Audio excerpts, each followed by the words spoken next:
We wanted to push the envelope in terms of the stereotypes that were sort of shoved down girls' throats of how they're supposed to play and what it means to be a girl.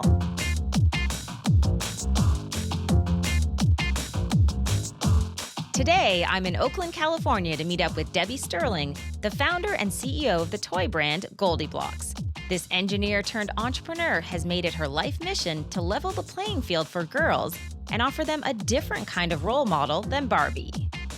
I've been watching GoldieBlox over the years. How did you come up with Goldie? She was inspired a little bit by me, honestly. And so that initial concept for GoldieBlox was that, can I make a girl engineer character? And so I created Goldie as the first girl engineer children's character. She's not a genius, but she's curious, she's adventurous, and she loves building and trying stuff. If girls identified with this character and they thought she was cool and they want to be like her, then maybe they would want to build stuff too. It's kind of a scary thing to go into the toy industry because this is an old industry that's been around for a long time with some major players. None of the toy stores wanted to take a chance on it because they all had that same conventional wisdom that this product just wouldn't sell, that girls just don't play this way, they don't like that. And so I decided to go up on Kickstarter and use crowdfunding because I needed to prove them wrong. You buy this right now on Kickstarter, I will hit the green light and I will go into production. 6 months later, we're on the shelves of Toys R Us nationwide.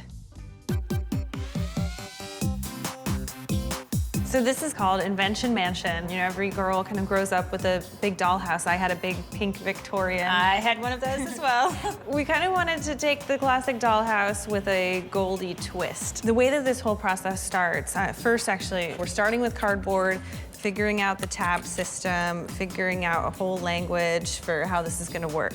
Then we actually take it into CAD. We can build everything in a computer-generated model so we can make sure that all of the measurements are precise. This is what we actually use to take the prototypes actually into a manufacturable product.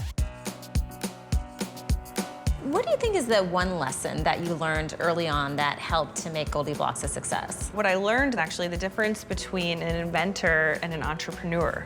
You know, the inventor is maybe that lone person sort of coming up with a great idea, but an entrepreneur is somebody who goes out and inspires people with what they're doing and sort of forms a tribe and builds a community around it. And that was the switch that flipped.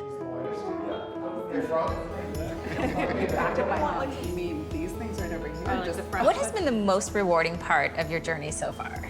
Hands down, it's just been the reaction of girls. I know it sounds really sappy, but it brings tears to my eyes when I hear that you know, girls as young as 2, 3, 4 calling themselves engineers, or moms saying, I didn't even know what an engineer was until I heard of your company. That, to me, hands down, is just the best part. You know, it just fuels my fire.